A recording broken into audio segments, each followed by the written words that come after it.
Big update, ladies and gentlemen. The United States has unleashed one of its biggest military offensive in years.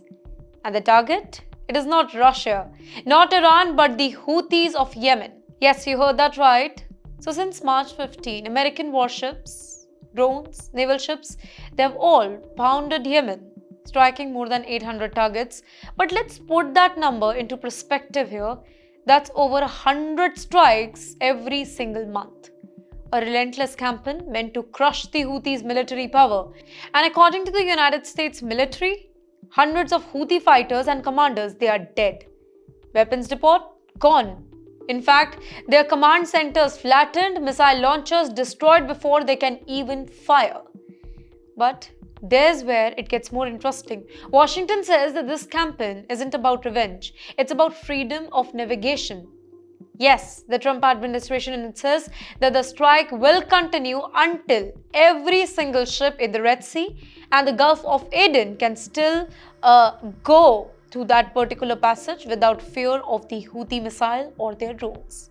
Now, do you remember the Houthis have spent months of targeting commercial and the US-linked vessels, claiming that they were protesting Israel's war in Gaza? Be it cargo ships, be it oil tankers, be it global trade routes, all became a fair game. The world watched as one of the busiest shipping lanes turned into a war zone. So America struck back and struck really harder, by the way. The Pentagon says that Houthis' capabilities, they are crippled.